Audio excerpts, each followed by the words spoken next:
بسم اللہ الرحمن الرحیم۔ معزز طلاب، السلام علیکم ورحمۃ اللہ وبرکاتہ۔ کتاب مبادئ نحو جلد نمبر 4 کا درس نمبر 70 لے کر آپ کی خدمت میں حاضر ہوں۔ اس درس کا عنوان منصوبات میں ان افعال کے بارے میں ہے جو ایک سے زیادہ مفعولوں کی طرف متعدی ہوتے ہیں، اور اسی طریقے سے اسی کے اندر پھر ہماری تیسری اسی میں جو بحث ہے وہ یہی کہ افعال وہ افعال جو کہ متعدی ہوتے ہیں 3 مفعولوں کی طرف، اس میں بھی ہماری بحث جاری ہوگی۔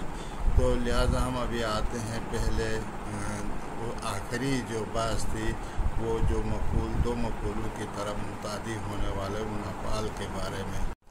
تو یہاں پر پہلے اس میں ہمیں بتایا تھا کہ کن موارد میں جو ہے اس اصل کے اوپر چلنا واجب ہے، یعنی مطلب پہلے مفعول اول کو مقدم کرنا واجب اور مفعول دوم کو مؤخر کرنا واجب۔ یہ ایک تھا مطلب اصل کے مطابق چلنا، اور دوسرا جو ہے اس آج جو ہم پڑھیں گے وہ یہ کہ اس اصل کے سے عدول کرنا واجب ہو، یعنی جو مفعول اول ہے اس کو مؤخر کرے اور جو مفعول دوم ہے اس کو مقدم کرنا واجب ہو۔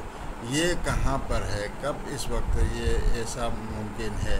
تو فرماتے ہیں کہ یہ اس وقت واجب ہوتا ہے اس اصل سے عدول کرنا، یعنی جو مفعول جس کو معنی میں فاعل تھا اس کو مقدم کرنا اصل تھا، اس کو ابھی مؤخر کرنا، اور وہ مفعول جو معنی میں مفعول کی حیثیت رکھتا تھا، معنی میں مفعول تھا، وہ اس کو مقدم کرنا یہ واجب ہے۔ یہ کہاں پر ہے؟ یجب العدول عن الاصل ای تاخیر ما هو فاعل فی المعنی، یعنی اس مفعول کا جو معنی میں فاعل ہے اس کو مؤخر کرنا یہ اس وقت ہے کہ اذا اعترض دون تقدیم ہی مانع لفظی، یعنی یہ اس وقت ہے کہ جب اس کو مقدم کرنے سے جو ہے کوئی معنی لفظی وہاں پر عارض ہو جائے۔ جب معنی لفظی اس پر عارض ہو جائے، وہ معنی لفظی باعث بن جاتا ہے کہ ہم یعنی اس اسم کو جو اس فاعل کو جو حقیقت میں مفعول اول ہے اس کو مقدم کرنے سے ہم ہاتھ اٹھا لیں گے اور اس کو مؤخر کر کے ذکر کریں گے، اور وہ جو مؤخر ہو کے آنا چاہے تھا اس کو مقدم کر کے ذکر کریں گے۔ کما لو اشتمل علی ضمیر عائد علی المفعول الثانی، یہ اس وقت ہے کہ جب یہ فعل جو ہے وہ یہ جو مفعول ہے وہ مشتمل ہو ایک ضمیر پر جو کہ مفعول دوم کی طرف لوٹ رہی ہو، یعنی مطلب اس مفعول اول کے ساتھ ایک ضمیر ہو اور وہ ضمیر جو ہے وہ مفعول ثانی کی طرف لوٹ رہا ہو، تو اس وقت اس مفعول اول کو جس کے ساتھ ضمیر ہے اس کو مؤخر کرنا واجب ہے۔ جیسے اس مثال میں دیکھو، آتیت الکتاب صاحبہ، اب یہ صاحب جو ہے حقیقت میں معنی میں دیکھا جائے یہ آخذ ہے، یہ فاعل ہے، تو اصل یہ ہے کہ اس کو مقدم کیا جائے اور کتاب کو مؤخر کیا جائے، لیکن یہاں پر اس کے برعکس کرتے ہیں، کتاب کو جو کہ ماخوذ ہے اس کو مقدم کیے ہیں اور صاحب کو جو کہ اس کا فاعل ہے اس کو مؤخر کر دیے ہیں۔ اور یہ کیوں مطلب یہاں پر اس کے خلاف کرنا واجب ہے، اس کے بارے میں فرماتے ہیں کہ فلو قلت، اگر بجائے اس کے کہ آپ کتاب کو مقدم نہ کرے صاحب کو مقدم کرے، جیسے اس طرح کہیں فلو قلت آتیت صاحبہ الکتاب، اگر ایسا کرے تو یہاں پر کیا مشکل ہوگی، کیا یعنی مشکل لفظی ہے، معنی لفظی یہاں پر ہے، وہ یہ کہ یہ ہو ضمیر جو ہے یہ اب مقدم سے مؤخر کی طرف لوٹنا لازم آئے گا کہ یہ مؤخر لفظ میں بھی مؤخر ہے اور خطبے میں بھی یہ مؤخر ہے۔ لِعَدَّ ذَلِكَ إِلَىٰ عُودِ الضَّمِيرِ إِلَىٰ مُتَأَخِّرٍ لَفْظًا وَرُتْبَةً، لفظ اور رتبہ دونوں میں مرجع کا مؤخر ہونا اور ضمیر کا مؤخر کی طرف پلٹانا وہ ممنوع، یہ ممنوع ہے۔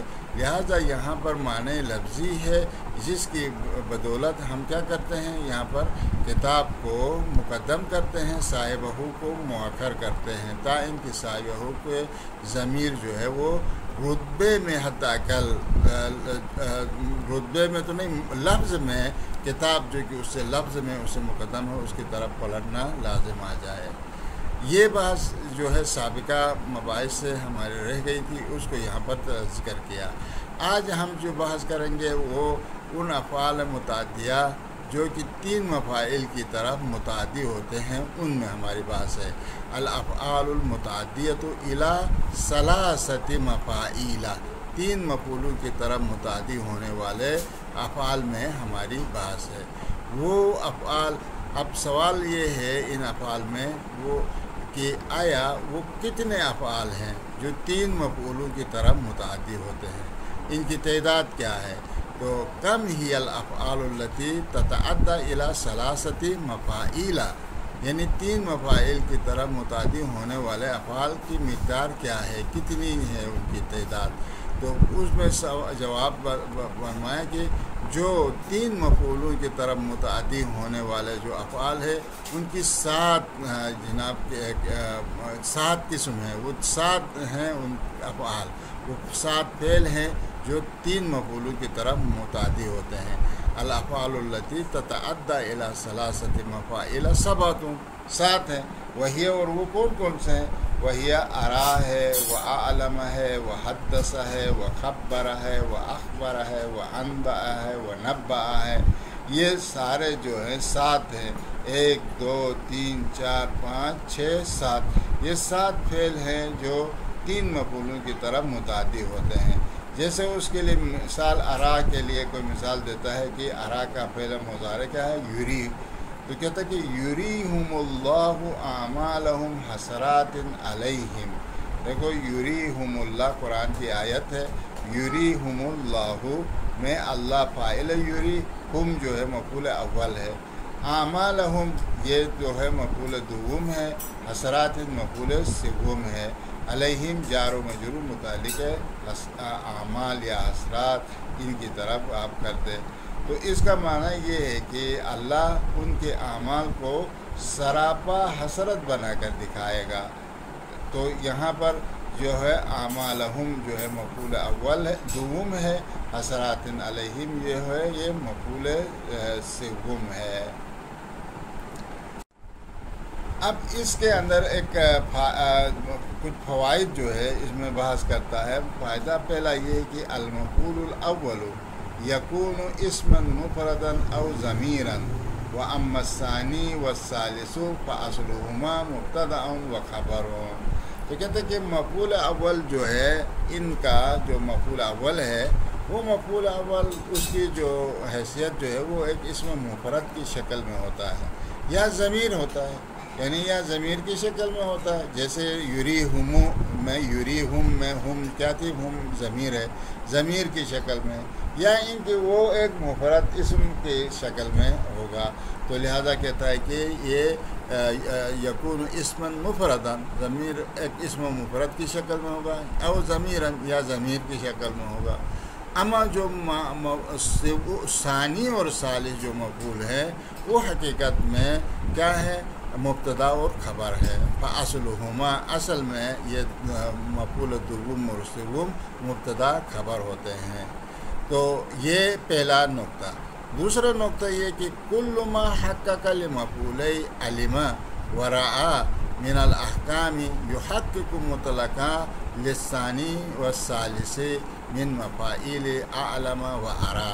تو کہتا ہے کہ جو کچھ علمہ اور رعا کے جو 2 مفعول ہوتے تھے افعال قلوب میں سے، جو افعال قلوب کے جو 2 مفعول تھے، ان کے لیے جو حکم ہوگا، جو حکم محقق ہوگا، وہی حکم جو ہے مفعول ثانی اور ثالث جو اعلمہ اور ارا کے جو دوسرا اور تیسرا جو مفعول ہے ان کے لیے بھی وہی حکم ہوگا۔ کیوں؟ اس لیے کہ چونکہ وہ بھی در حقیقت میں وہی مفعول دوم اور مفعول سوم ہیں۔ تو لہذا کہتا ہے کل ما حقق لمفعولی،